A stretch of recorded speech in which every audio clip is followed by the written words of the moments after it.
When he turned his back from shoulder to shoulder, it looked like as wide as the tailgate of a truck.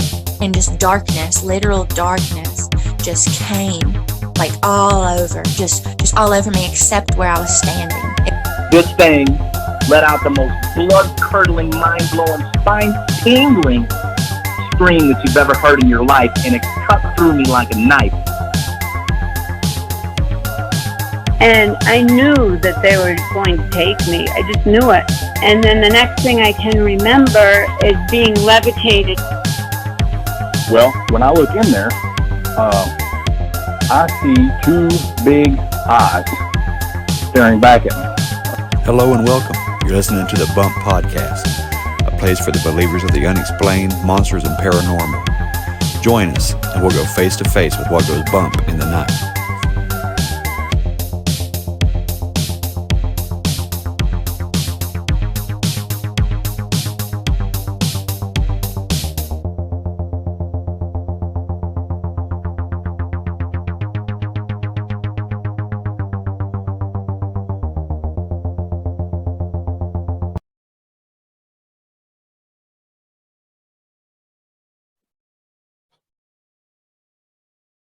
Hey there, believers. I got another exciting episode for you today. Today, I'm bringing on George Lunsford. He is an author. He used to be an actor as well. I'll let him get into all that. But I'm excited to bring him on. He's written, I think, at least 4 volumes to this series of ghost stories and paranormal cryptid encounters and stuff like that. I picked up volume 2 on Amazon. It's called Legends, Myths, Monsters, and Ghosts. He has it divided up into regions. This is the northern U.S. West Virginia is in there. I'll be honest. That's why I selected this exact volume. But great stories. He does a good job with this, and I'm just looking forward to having him on and share his experiences, because I believe he's had his own encounters. So I won't keep talking. I won't waste time. Let's go ahead and bring George on. There it goes. Hi, my name is George Lunsford. I'm an author of a book series called Legends, Myths, Monsters, and Ghosts. I've done a little bit of everything. I was an actor for about 15 years on the side. I've had ghost encounters. I've had UFO encounters. I've made explosives, and I've inspected explosives. I've done pretty much anything. So I'm here for whatever you want to, whatever questions you have. Awesome. Well, you were an actor for 15 years. Was there is there anything that we've heard of, that anything that might be on Amazon or? Probably not. I've done a lot of independent horror movies. I've done some commercials. I've done some TSAs. The one thing that I know for sure that stood out there is I did a music video for Steep Canyon Rangers called Long Shot. Awesome, man. And those guys are great. They're a trip. Steep Canyon Rangers. I'll check them out. All right. And if you've been in independent horror films, I like watching those films. My dad is obsessed with those films, Well, I got a buddy. One of the main ones I did was for a buddy of mine. His name is Dwayne Etheridge. You look him up on Facebook, he's on there. Okay. And you can get the movie that we did together. You can get it from him. It's called The Dead Don't Die, but it's not the Bill Murray one, because Bill Murray made one many years after we did. Really? I didn't know that. That's cool though. Yeah, Title. I'll definitely turn Dad on to that one, because he said that every night for the month of October he wants to try to scare himself to death. And he said what he's been doing is finding the most campy. He said I keep getting disappointed in these movies. He said they have good titles, but I will turn him onto this one to see if it gets his thumbs up. His seal of approval. Tell him to check out the trauma movies. Oh yeah, he's all about those too. Well, I've met the guy who did the trauma movies. What's his name? I just drew a blank.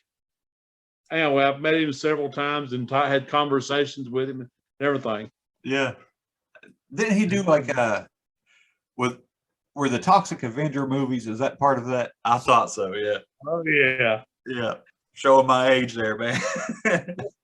I know what you mean. Well, George, tell me about these. You said you've had your own personal experiences. I saw something about that on the back of the book there. I've experienced a few interesting situations with ghosts, and we've had 2 UFO encounters now. But my wife is actually the one who had the second one. She just kind of showed it to me. She actually seen it before I did. Wow. We were up in a plane coming back from Chicago.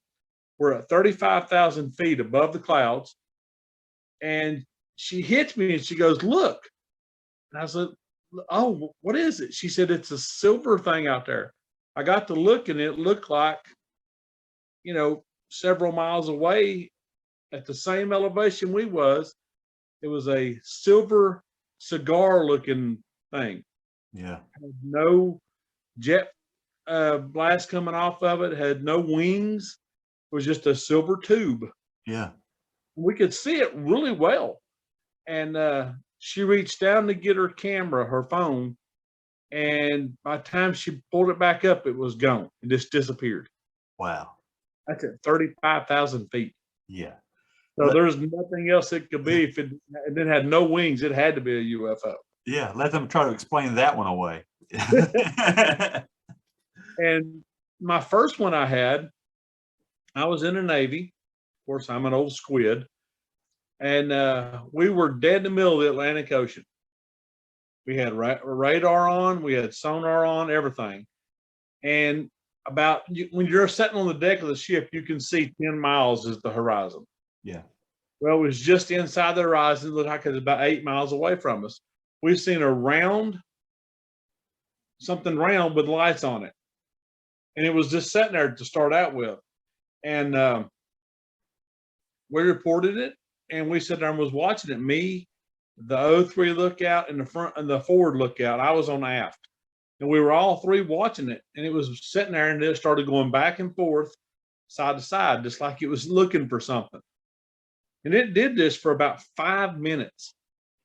And then all of a sudden it stopped and it shot straight up in the air and disappeared. Wow. I've never seen anything. I don't know of any aircraft that can do that. No. That fast, not with that kind of acceleration. No. And no sound. Yeah. And radar and sonar never picked it up. That's crazy. It's the Navy videos that are popping up all over the place. All these things. Yeah, the Tic Tac videos. Yeah. Yeah. I'm a vet too. I was in the Air Force. And My uncle was. Was he? Oh, my uncle was in the Navy, so that kind of works out.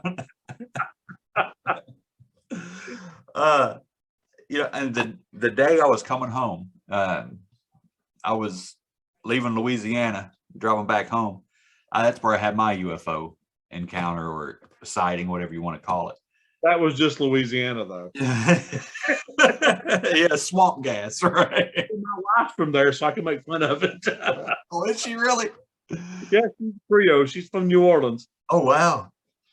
That's awesome, man. I went to New Orleans once, about 2 weeks before I separated, before I got out. Yeah. And I'm glad I waited to the end because I was stationed down there for 6 years. Oh, my Lord. Yeah, and I only went that one time, and I know had I went earlier, I would have been like a repeat offender down there in New Orleans because I had too much fun, man. Way too much fun. Well, what did you see? Well, now you got me wondering. Yeah, I was heading home. We got up on I-20. My dad picked me up actually because we were towing a car behind us, and we're on I-20 right in this little town called Arkadelphia. I don't know if you know where that's at or not, but there was a water tower there as soon as we had the sighting. That's how I know where I was at. But we're sitting in my dad's car, and out of the passenger side window, I saw this white light, just going the same direction as we were. It's going eastbound, and it was just making a good pace. It was low enough for me to see through the window, but there's no hills or nothing out there, and the light keeps going ahead, and to where it was it got far enough ahead of us that it was centered in between the middle of the windshield. Dad could see it, I could see it. And by the time he said, what the hell is that? That white light flashed out to this weird green color, and it filled the windshield, man. It was far away, but the light was super bright. It flashed out, and then the light just sucked back in. And when it sucked back in, it was gone. There was nothing there. Wow. I don't know if it had some kind of warp speed or if it went into another dimension or what, but that's my story. And if I didn't have Dad with me, I'd swear that I was just, forgetting it, or adding something to it. But yeah, I don't know any kind of afterburners that do that. But I've seen in the 80s, I've seen every aircraft you could think about it. Yeah. I mean, that there's nothing does a green light like that. Right. Yeah, nothing. And I was a sheet metal troop. So I worked on B-52s. That's what was at Barksdale. But, I went on a couple of deployments over to Guam and stuff. We were around the B-1 guys. We had air shows with, the 117s and stuff like that. And nothing was anything like that. That was it was weird. Very weird. That's a trip. That's cool. Yeah, it was fun. Like And of course I didn't record it. That's the good thing about it. Well, we covered UFOs real quick. What do you think these are? Ghosts. I had some ghost experiences. Well, let me ask you before you get into ghosts. Okay. These UFOs. Okay. What is your idea on who this is, what they are, what we're dealing with? I'm sticking with the fact that they're extraterrestrials from another universe. Yeah. I do think that there is something going on with the dimensionals, crossing dimensions. Yeah. Something's going on there because there's just too many things out there about portals. Yeah. I kind of got that in my mind too, but I think all the UFOs are basically just other people from other places or creatures from other places, not necessarily people. Right. And I mean, there's just too many other planets out there to think that it's not. I mean, if you look at the age of the galaxy and the whole thing, our little section of it is actually quite young compared to some of the rest of them. Right. We're talking thousands of years here. Look how much advance we've made from the 60s till now. Right. I mean, I was 2 years old when we landed on the moon. And now they're giving people rides up in the outer space now. Yeah. It's only time before we start going out to places like Mars or Venus or Jupiter or some of the other ones and actually terraforming them. Yeah. It's only a matter of time. I mean, it's going to happen. Yeah. It's going to happen. I agree with you. And Elon Musk said that he plans on colonizing Mars in his lifetime. Oh yeah, and if you look at the plan he's got laid out, it's very possible. Yeah. He's releasing a robot, and I think it's next year. It's like 5'4" and waits on you at your house. What? And it walks on 2 legs. I'll pass on that. Dude, I don't want nothing around the house, and not like that. No. I'm already the dumbest one in the house, so I don't need nothing else to me up.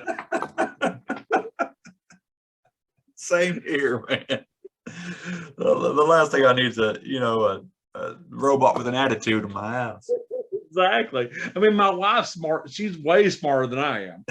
I'm just old dumb country boy. She's got like a master's degree and a bachelor's degree.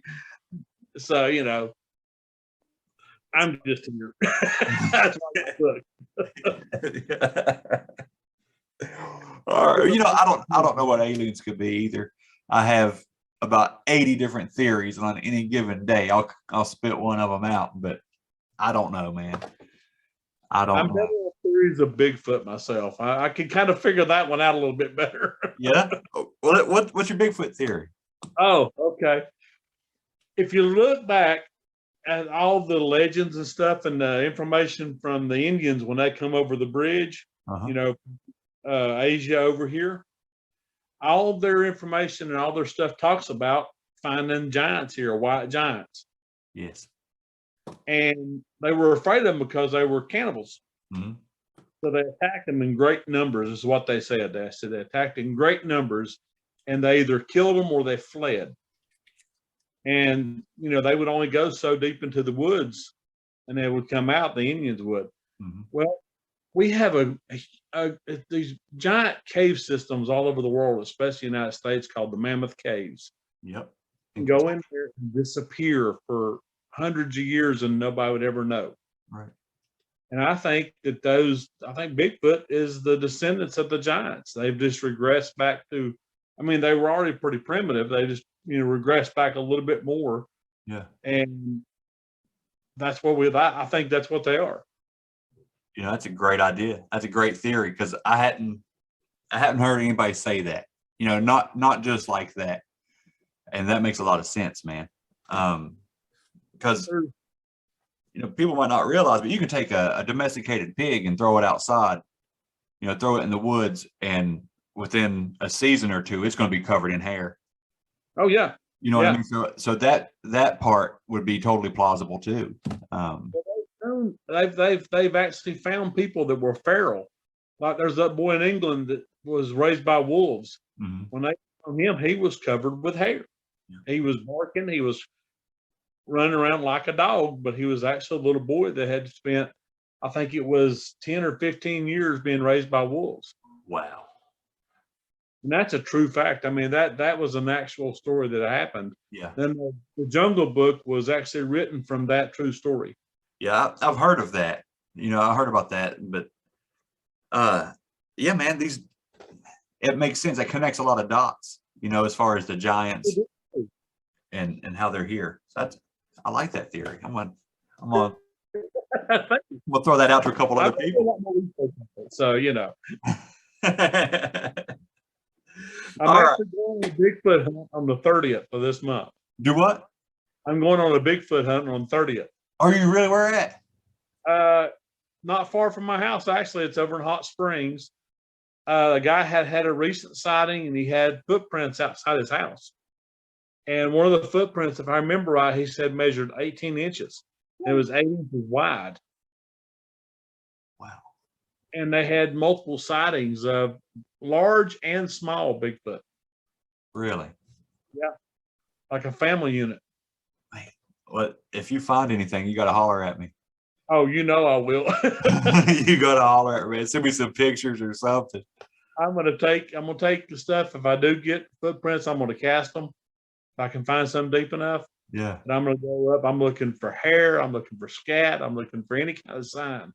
Because I grew up in the mountains. I know what to look for. Yep. You know, I'm an old hillbilly, so. I went squirrel hunting this morning, and I went to the same spot where I had my little I call it a class B, you know, Bigfoot experience. Oh. But I went to the same exact spot, and I was out there just kind of praying, you know, don't let me see nothing, man. You know, I just want to shoot some squirrels and go home. That's all I want to do, you know. Well, tell me about your experience. Now you got me wondering. Yeah, well, it's not real dramatic or anything. But it did get me on Finding Bigfoot on that new special they put out. There you go. Yeah, I was down here in Logan County, West Virginia, and went early morning squirrel hunting, and it started raining on me a little bit. So I just sat back, you know, and kind of just waited it out, because I figure, you know, when the rain stops, squirrels come back out, right? Oh yeah. And while it was raining, up on the hill behind me, and it's about a 35, 40 degree incline behind me. It's steep. I heard Well, it sounded like kind of like a woman giggling, like kind of laughy, kind of whatever. And it had like a little bit of an accent to it. It didn't sound like it was from around here. And I thought, what in the world would there be, an Asian lady laughing in the woods in the rain, in a wildlife management area. There's no hiking trails, But I heard that noise and try to just play it off. Maybe I misidentified something, but a squirrel comes out, stops raining. I shoot that squirrel, and I go pick it up, and I hear again behind me. It sounded like an umph, like when somebody falls on their butt or something, kind of knocks the breath out of them. Ooh. I heard that umph, and then I hear a thump, and I turn around to look, and when I turn around, I see this branch helicoptering sideways down the hill off to my right. Like it was, I don't know if it glanced off a tree or what, but it had forward momentum and it was spinning horizontally, I don't think they do that in the wild very often. No, I don't think so either. Not in 54 years. So I get up, and I pull my cell phone out and I start recording the hillside because I'm already all about Bigfoot. But I stay there for about 20 minutes. I don't hear anything else. And that was the extent of it, man. I don't know what it was. I don't know if it was, some kind of spirit in the woods. I don't know if it was a Bigfoot. No clue, but wow, that's pretty cool, man. That's as close as I got. And I did go up there the following weekend and saw a bunch of like this punky log was ripped apart, but that could have been a bear. We have bears around here. There's a little bit of hair on the log, but again, it could have been a bear. So I just kind of let it go and kept hiking. That's pretty cool. But it could have been Spirit Finger. Spirit Finger. Yeah, you never heard of Spirit Finger? That's a Cherokee legend. It's in book 1. Yeah, she's evil. She gets livers. Well, no, I don't. Her skin is made out of like a stone, and she has one long finger as a really sharp part at the end of it. And she goes after kids, and she can change her voice, and she can shape shift and all kinds of stuff. Man, I'd rather see Bigfoot than Spirit Finger. Yeah, Spirit Finger's kind of evil. We don't want to mess with her. Yeah, we'll just leave that. We'll leave that fun, man. You know what the bad part of it is now? You've got that in your mind now. Yeah, that's all it took. I'm not doing that to people. I'm sorry. That's all right, man. It's all right. I'll just sit in the truck till it's daylight. I'll just wait it out. Oh Lord, you're killing me. All right, man. Tell me about these ghost encounters, these experiences. Here we go. All right. Well, everybody that's ever interviewed me has heard the story about my great grandmother coming to see me when she died. Laying in bed, early morning, like say probably 2 o'clock in the morning.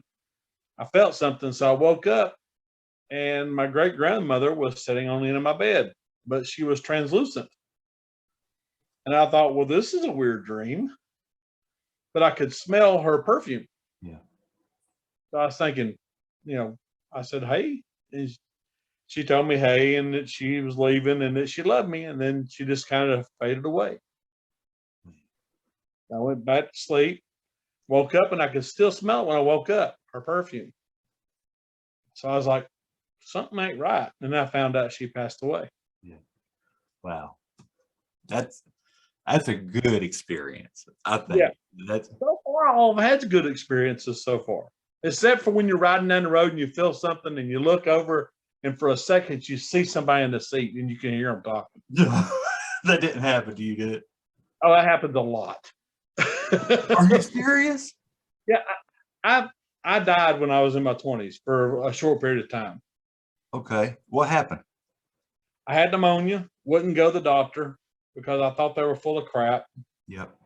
And actually, the PA that checked me out said I had bronchitis. And by the time they actually took me to the hospital, one lung was halfway full and the other one was a quarter of the way full. And I couldn't breathe. I was going, funny noises and gurgling and stuff. And I had over 104 fever for several days, and I was lethargic, and they literally carried me into the emergency room, and they stuck me in a room, and they had all the IVs and everything on me. Well, that night, it was probably 1 o'clock. I was in the bed, I was asleep, and I felt something. So I woke up, and there was an old woman standing beside my bed. And she was very nice and cordial and didn't scare me. And I sat up in the bed, and I was talking to her. And all of a sudden, all these people started coming through the walls of my room. And I could see over in the corner somebody there. There's kind of a darker figure. It looked like it had wings. So I jumped off the bed and I started talking to people. I looked back and I was still in the bed. Oh, wow. I could see my body in the bed.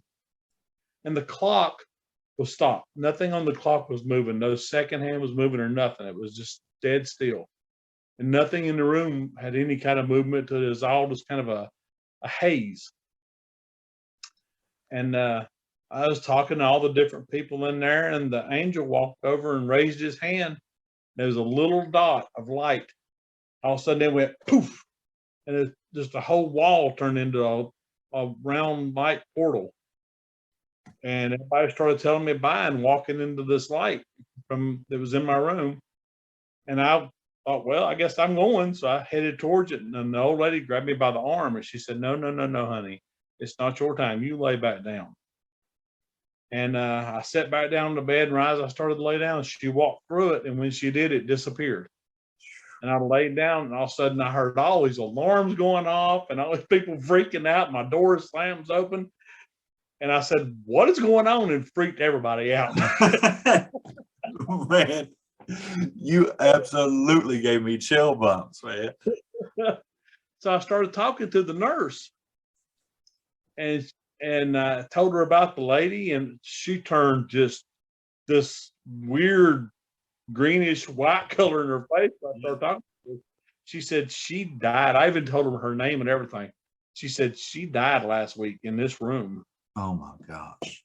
Everybody I talked to her, I give her the names of everybody that come in my room had all passed away in the hospital. Oh my gosh. It was pretty wild. That is wild. But ever since then, I've been able to kind of see or feel or hear things that most people can't hear. You know, Not all the time. I don't have it like some people can see. I don't see it all the time. I just hear every now and then.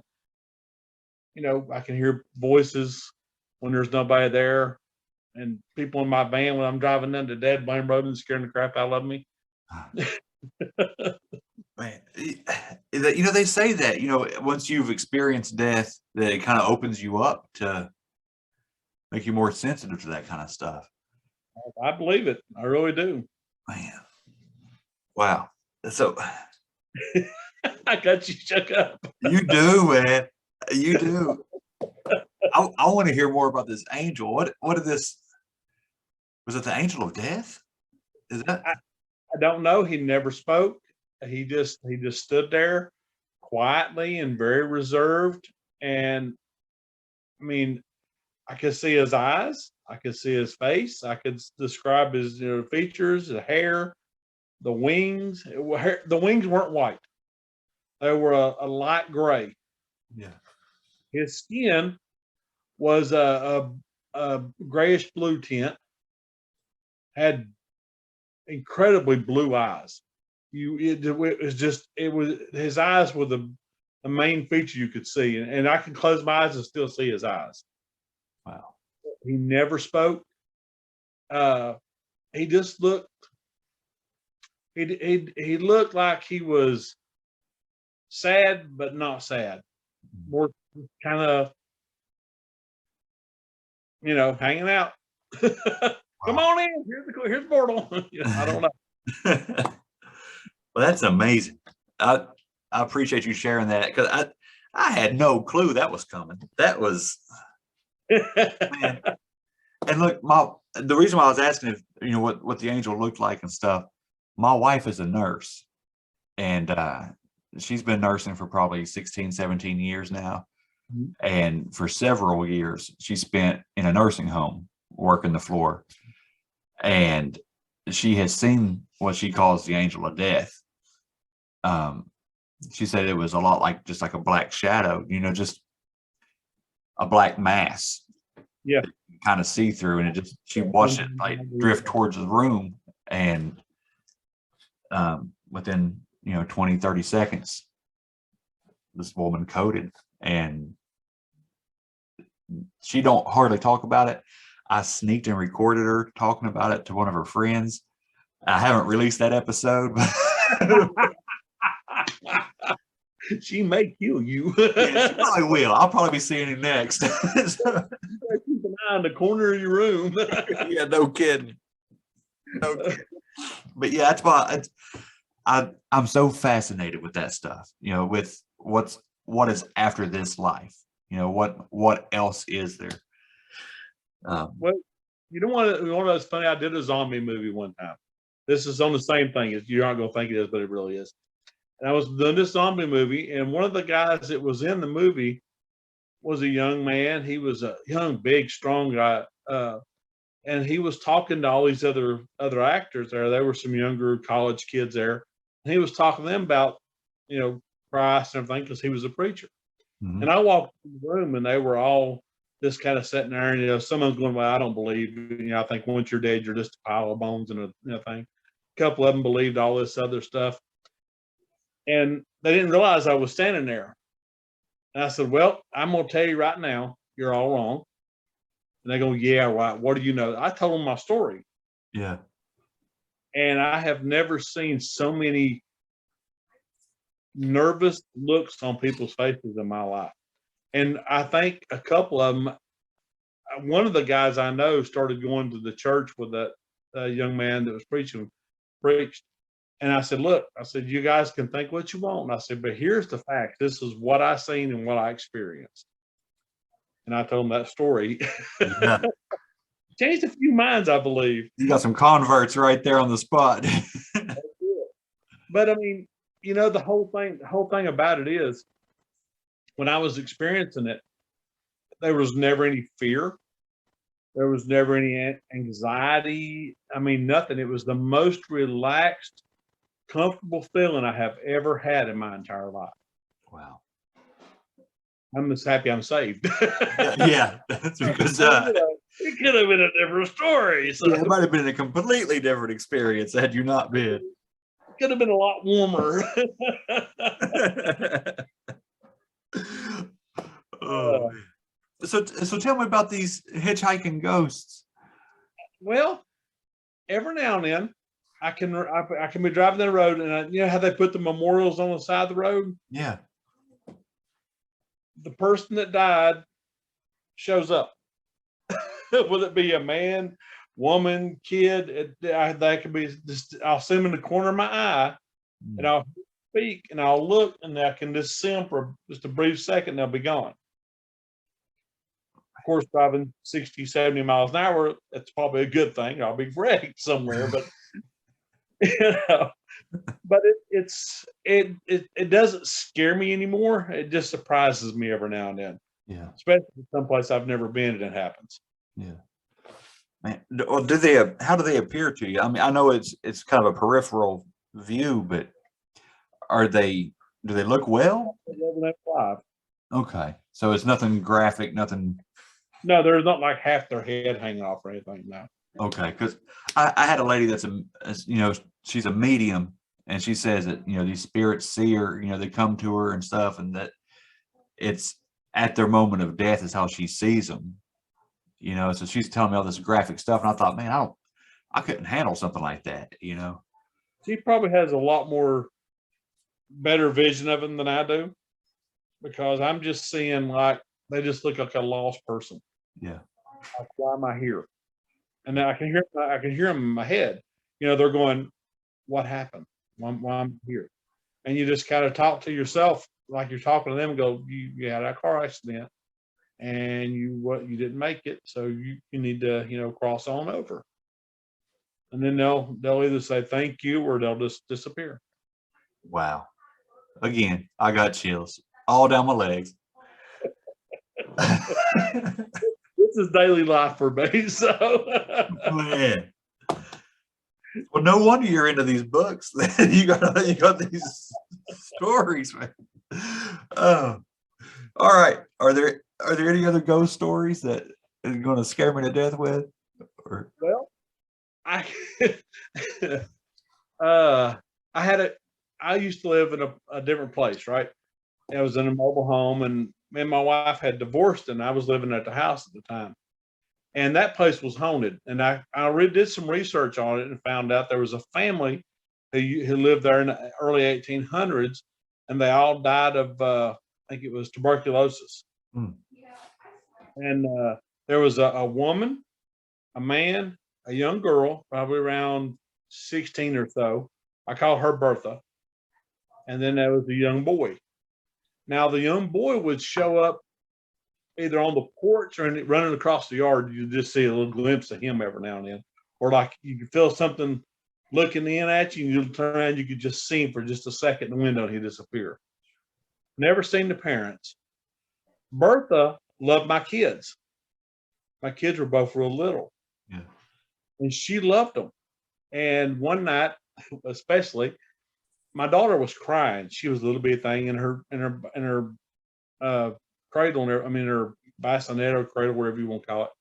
When she was asleep in it, and she started crying. So I got up, went to go in there, and right as I opened the door, as I started in the door, I could hear somebody going, shh, shh, shh. And you could see the blanket like somebody was patting it. And my daughter went right back to sleep. Wow. I said, thanks, Bertha, and I'm turning around and went back to bed. The best one with her, though, I was dating a woman, and she was staying at the house, and Bertha didn't like her. So I had come home the night before, and I had thrown a bunch of change up on a bunch of pennies. I think it was like 10 or 12 pennies up on the table. And next night I got up, I was working nights, and I went to work, and I got this frantic phone call. And she's freaking out on the phone. This girl is, I was dating. She goes, you're not going to believe what's going on. You got to see this. And she sent me a recording. The pennies on the table was sliding across the table, and they'd fall off and land on her edge. And they'd roll straight, stop, do a 90-degree turn, roll, and then fall over heads up. All of them did it. Every one of the pennies did, and they made a perfect circle. She left. I guess so. Yeah, she wasn't happy. I don't know why.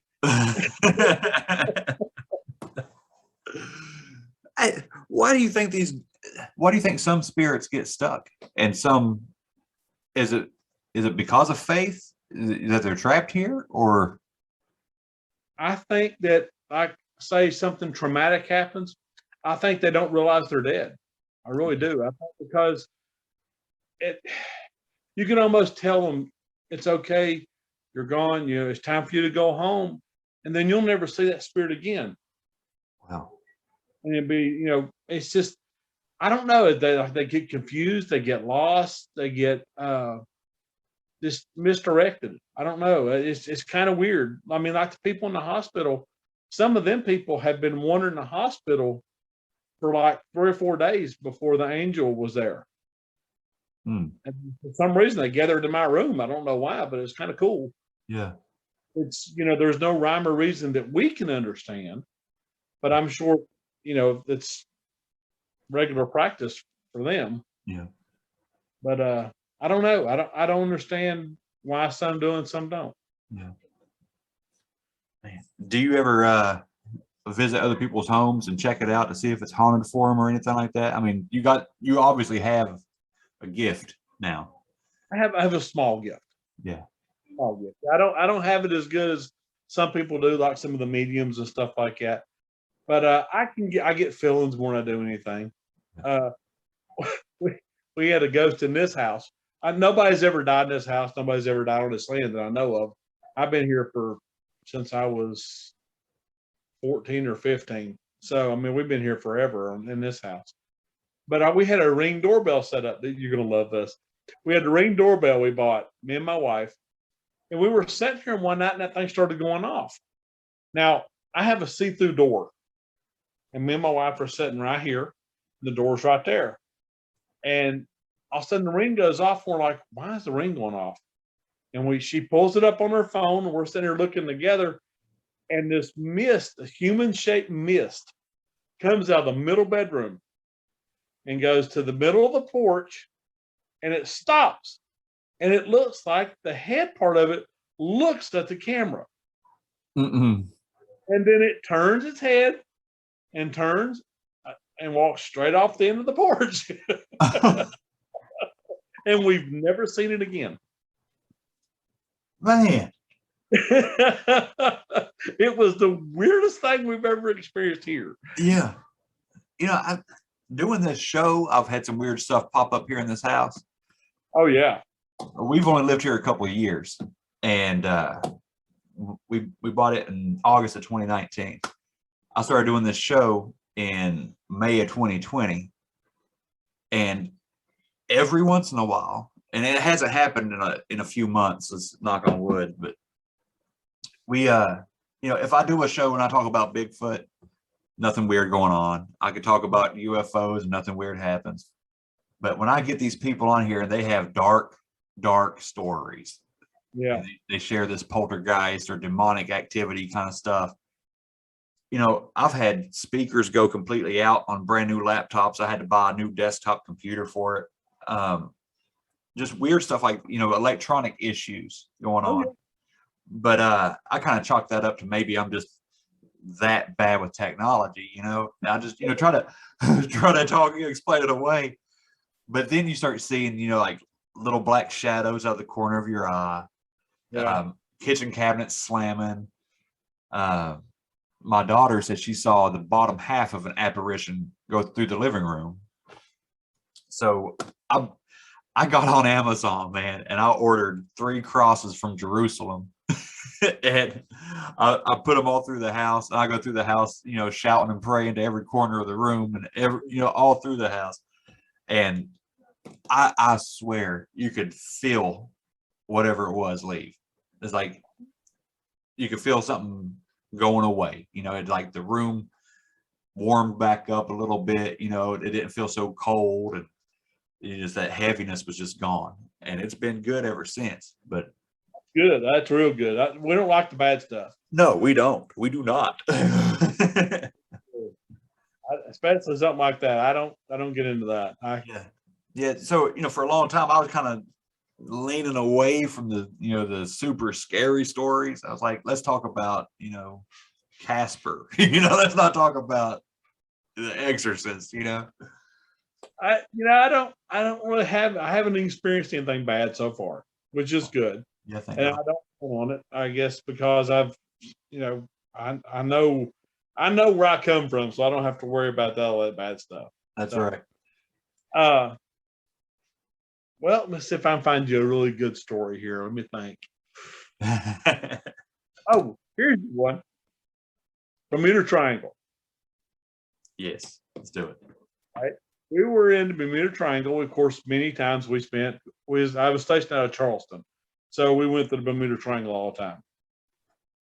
And one time we went through, we found out of nowhere, it just popped up all of a sudden. We found an F-14 tailfin, which in itself is not that unusual. But when we actually got it up on board the ship, this thing had been missing for 4 or 5 years, but there was no barnacles on it. It had been in the ocean. Mm-hmm. Okay. And around it where it should have been connected to the aircraft was smooth. There was no edge. It's like it was laser cut out. Really? Yeah. It was strange.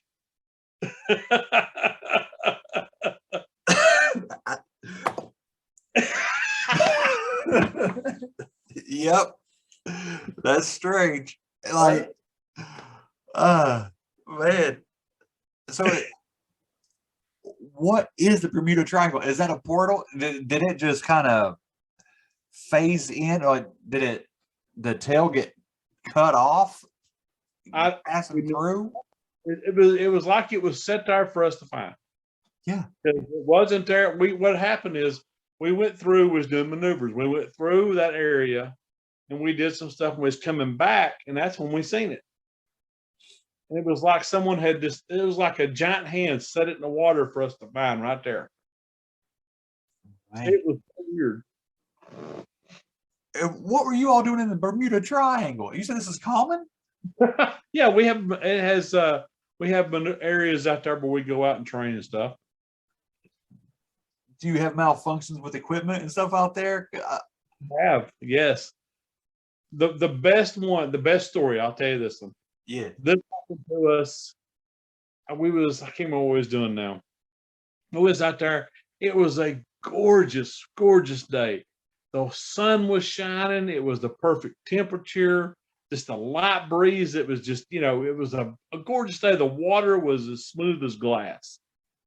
And we were just out there, and we was probably running 15, 20 knots, not a fast clip, but we were just kind of scooting through the water real good.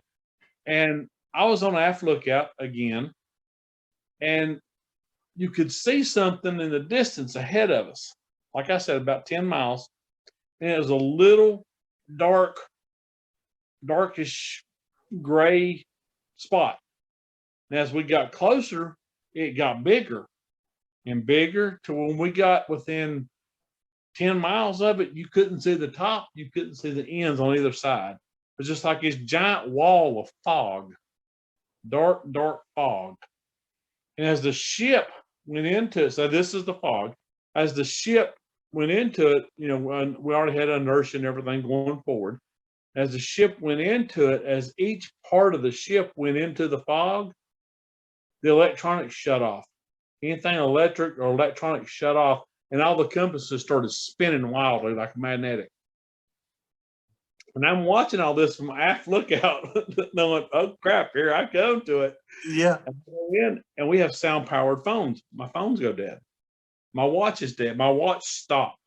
We went through the fog. As we come out the other side of the fog, each part of the ship that come out, electronics kicked back on, the compasses stopped spinning.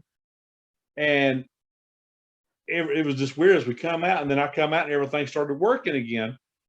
But when we come out, we looked around, and it was a hazy day, and it was nasty, and it was sprinkling rain, and the skies were gray, the water was choppy, and the fog bank was gone.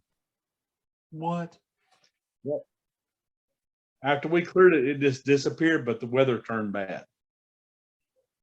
See, that's wild, man. That's like you jumped into another timeline or something, It was different. It freaked everybody out. Not just me. It freaked everybody out.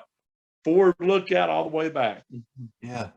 Did any time pass that you know of? Like, not that we could tell, but we know back then that we didn't even think about even checking that, because that was in the 80s.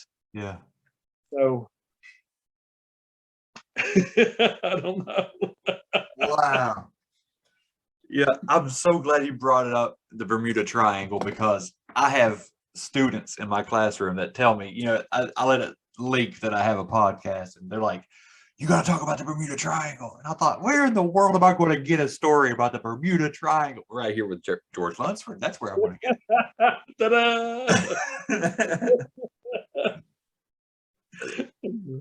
it. Okay, so what's up with that place? Is it just like a magnetic anomaly there, or is there a port? What do you think's going on with that? There's definitely some magnetic issues going on just from the fact that the compasses were spinning. Yeah. So there's something magnetic going on there, but it's not constant. It's just something that happens every now and then. That's why there's not always ships being disappeared there, or not always airplanes, but there's something under the water. It has to be something under the water that's causing this. And I've heard all kinds of theories about a giant crystal pyramids. I've heard about aliens. I've heard about everything in the world, but there's not one single excuse that can explain everything. All right. I mean, I just know too many people who's had experiences in there and got out, but weird things happened to them. I knew a guy had an airplane. He was flying back from Bermuda, and everything started spinning. And next thing he know, he was flying over Miami, and he shouldn't have been. He should have been in the middle of the ocean. But his time and everything didn't line up. Nothing is the log books lined up. Nothing. He was just like he jumped 500 miles in the blink of an eye. Wow. It's just weird. Sorry about that. But that's the weirdest stuff ever. You know, I love hearing about it. I can't even begin to wrap my head around it, you know, but I don't know, man. That's a good one.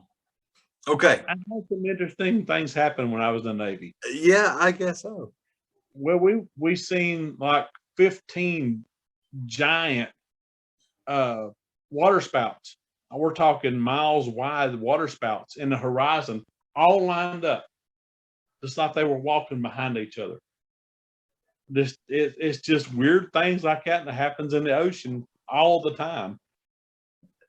We was sailing.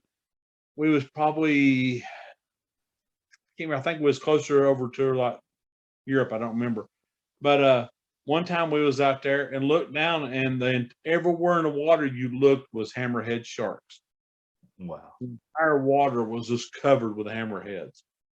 They were migrating. But only if you're in the Navy will you get to experience that stuff, you know. I say some wild stuff. I love it. I love it. Yeah, like I said, my uncle was in the Navy. He stayed in. He was a career man, and he unfortunately he passed away after he retired like 2 years. Sorry to hear that.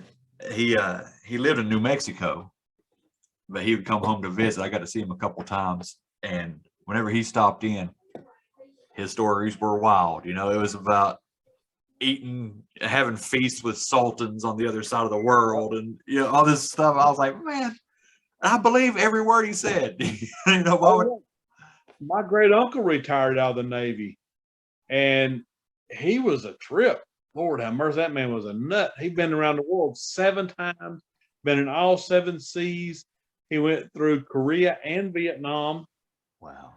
And he was just, he was a character and a half. He was a loan shark in Vietnam. As he ran a gunboat. He was a boatswain's mate, run a gunboat up and down the rivers over there. But he was also a loan shark, and he was an advisor for a short period of time. He had some of the best stories ever. I can't even come close to his. Well, I don't know, man. You got Bermuda Triangle stories. That takes it for me. You know, I don't know which one it freaks me out the most. Either your near death or your death experience, or the Bermuda Triangle story. Like, I can listen to that all day. Well, you got to wonder about somebody who went to haunted high school, and then when all this crazy stuff in the Navy, and all the stuff with explosives and everything. I'm not right in the head, so. No, you are right in the head. You're getting to see what we're supposed to see. You know, that's. Well, no, I can prove I'm not right. I worked at an explosives company, and this company had different buildings for different explosives. And they were actually pressing, when you have a Sidewinder missile, it has 2 compressed explosive pieces in there, packs of explosive. And when you compress in this explosive, it's called RDX powder, and you compress it into a solid. Well, if you don't clean every single little drop of dirt out there, it can't even be any dirt at all in there. When it's pressing down, it'll cause electrical spark, and it'll blow up. And the operator is behind like a 3-foot reinforced concrete walls, so they're pretty safe. We had one blow up, blew the press all the crap. Hmm. And they have blowout panels on the back where it blows it out into the woods to show that I'm not right. We had this explosion, and I went around to the back of the building with a water hose and was putting the woods out.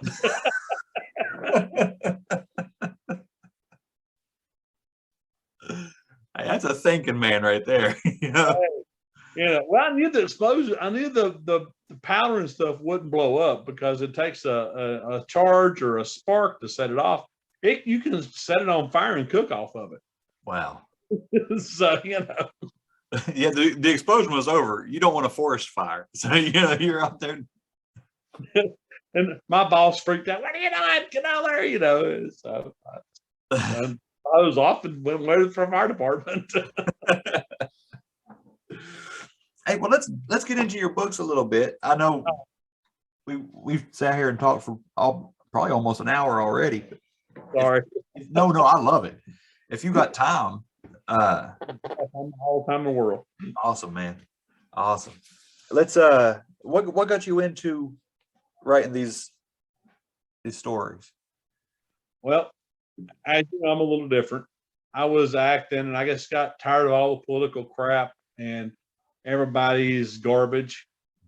And I was talking to a friend of mine. He wanted me to write a script for this guy who does NASCAR. He was a NASCAR crew chief named Larry McReynolds. So I took the book and I wrote a script about Larry McReynolds, a full feature script about it, and turned it in. And I thought, well, I think I'll write a book.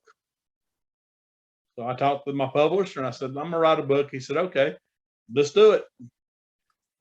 And I got thinking, what would I want to write about? When I was growing up, our grandparents and our parents would tell us stories about the area. They'd tell us things about, we have one called Helen's Bridge. It's supposed to be a haunted bridge and why it was haunted. And we had a place called Chicken Alley where this doctor got killed and they say his ghost still walks the alley. Hmm. But we hear all these stories as kids, so we wanted to go check them out. Yeah. Of course, we did. And we won't get into all those stories, but I just decided, kids these days don't have the luxury of getting these stories handed down to them. Yeah. So they're in their own everybody's in their own little state, in their own little area, and they don't really, there's not that communication that we used to have, Yeah. When you actually had to make an effort and you didn't just play on the cell phone. So I thought, I'm going to write stories and let people know about things that are happening in their state. So I did the first book, and my first book is really thin because when I was writing it, I didn't know what I was doing. I used the wrong font. So I thought I had 150 pages. I had 70. That's all right. But I did that. I talked about a lot of the first book. It goes from North Carolina over to Texas and down to Florida, and it has about 4 or 5 stories per state. Plus, I threw in 5 of the Cherokee tribe legends, like Sukaloo, which is the Cherokee Bigfoot, Raven Mocker, Spearfinger, the Little People, and I think that's all. Yeah, I think that's all from there. And I thought, well, I've done the South. Let's do the North, which is what you've got. Yeah, I did Virginia North and Ohio East. And I did, of course, in that book, I had to put in stories that it was the basis for movies like Jaws, The Conjuring, Annabelle, The Haunting of Connecticut, and Amityville Horror. Mm-hmm.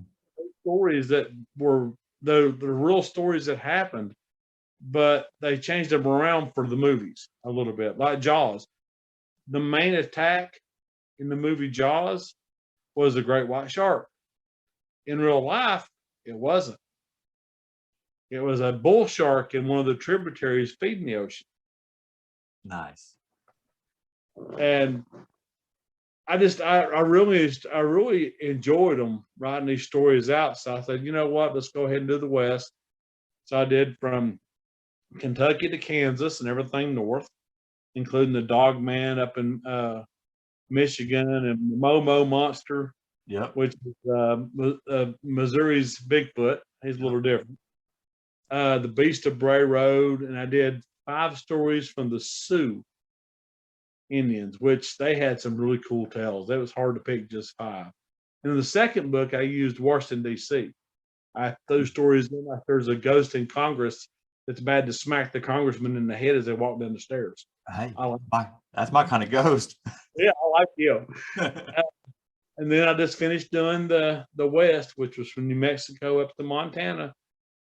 And there's stories in there. I threw in the Inuit people, threw 5 of their stories in, or 4 of their stories in, and also threw in 7 from overseas. Because every country around the world has stories. Oh yeah. And every country has Bigfoot somewhere. Yeah. There's a Bigfoot in every country of the world. And the cool thing about the ones from overseas is, like, I did Vietnam. I talked about the wood apes, which attacked our soldiers over there. That's a Bigfoot. They attacked our soldiers over there. And there's just a bunch of stories I really enjoy doing. There's so many good ones. They're just fun to read. I wasn't trying to scare anybody. I just wanted to give them some information for them to talk to each other about. You know, Skinwalker Ranch in Utah, West Virginia, of course, the Mothman. And the cool thing about the Mothman, what I love about him, is the Blackbird of Chernobyl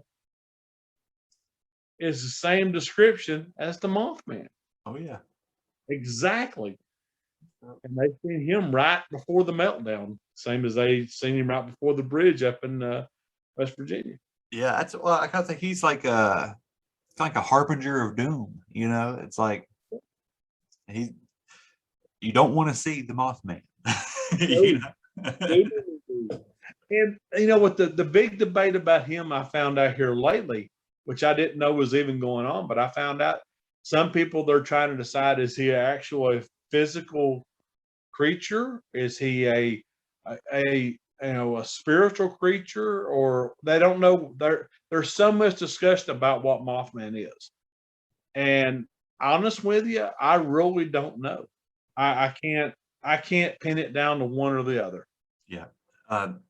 Me neither, because it does these supernatural, you know, it has these supernatural aspects, but then some of the earlier sightings, you know, when the whole flap was taking place, you know, people were talking about they saw like tugging at his wing, like it was stuck in a chain link or on a cable or something, like trying to free himself. So that's a totally different, that's a physical creature.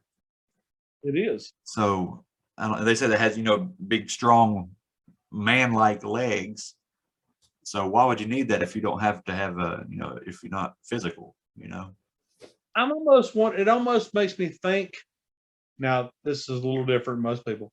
Almost makes me think it's a dimensional creature. Yeah. Live in multiple dimensions at one time.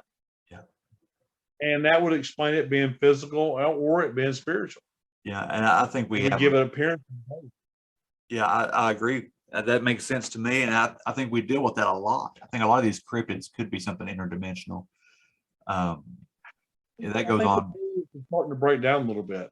Yeah, I think so. I think there's something going on.